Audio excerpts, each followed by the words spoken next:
Hello friends, welcome to Puchki Kitchen থেকে তোমাদের সকলকে জানাই স্বাগত।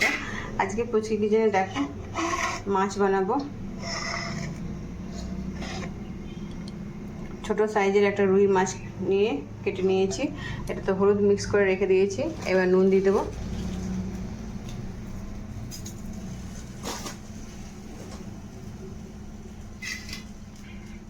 আমি নুনটা ভালো করে মিক্স করে নেব।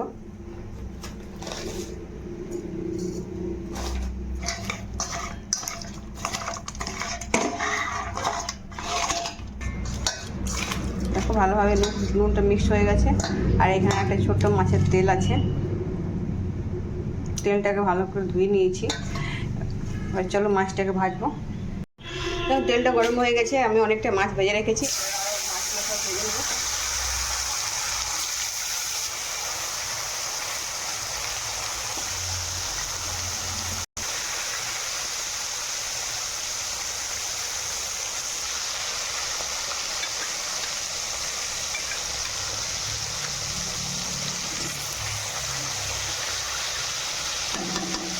মাছটা এক পেস্টটা পাঁজা হয়ে গেছে, উল্টে নেব।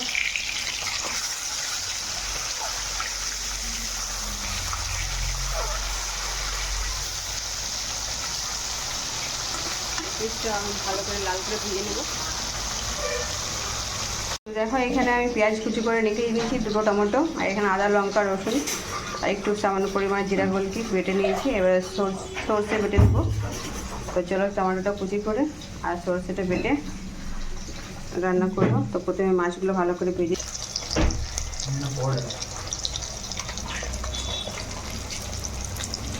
লাল করে ভাজা হয়ে গেছে। এবার উঠিয়ে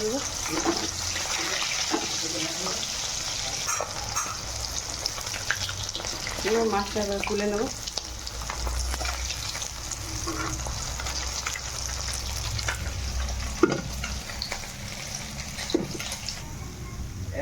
সব মাছগুলো ভেজে নিয়েছি। এবার আর কটা মাছ আছে ভেজে নেব।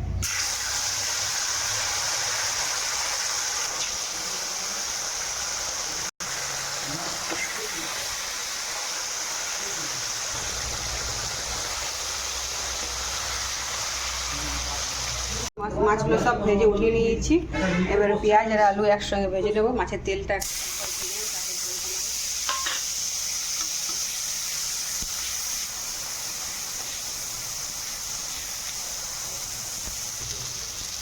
হালকা নুন,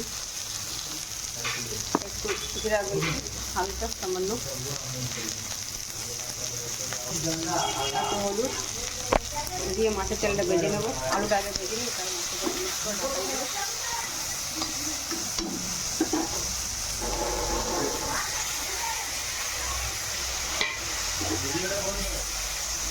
দেখো এখানে মাছের তেলটা আমি বানিয়ে রেডি করে রেখে নিয়েছি।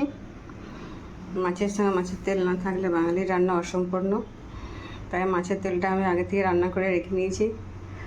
এখানে তেলটা গরম হবার জন্য কড়াইতে তেল দিয়ে দিয়েছি।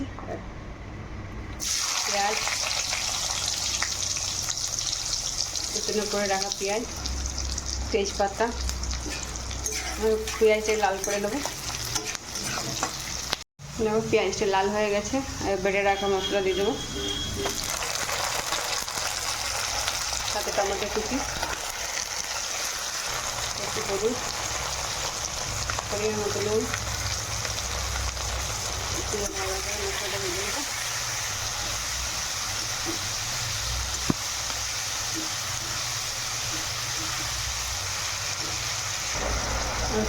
টমেটো সেদ্ধ হওয়ার জন্য ঢাকা দিয়ে দেবো। এদিকে সর্ষে বেশি বেটে নেব। দেখো সর্ষেটা বাড়ানো কমপ্লিট।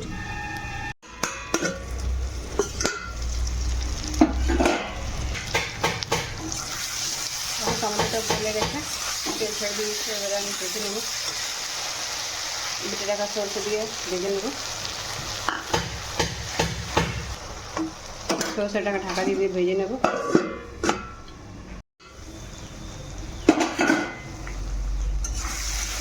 দেখো মশলা থেকে তেল ছেড়ে দিয়েছে, মশলাটা ভালো করে ভাজা ভাজা হয়ে গেছে। আমি জল দিয়ে দিলাম। বেশি জল করবো না, পোনা মাছের তেল ঝাল করবো, অল্প জল দিয়ে পোনা মাছের তেল ঝোলটা নামিয়ে নেব ফুটিয়ে। ওই ঝোলটা ঢাকা দিয়ে ফুটতে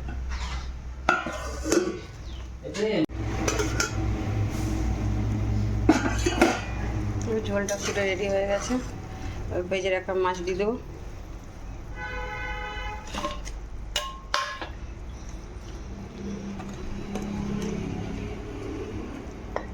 একটু ফুটিয়ে নিয়ে নামিয়ে দেবো। নামিয়ে সার্ভ করে তোমাদেরকে দেখাবো। দেখো ছোটো পোনা মাছের ঝোলটা রেসিপিটা একদম রেডি হয়ে গেছে, নামিয়ে নিয়েছি। তো তোমাদের কাছে ঝোলের রেসিপিটা কেমন লেগেছে অবশ্যই লাইক কমেন্ট করে জানাবে।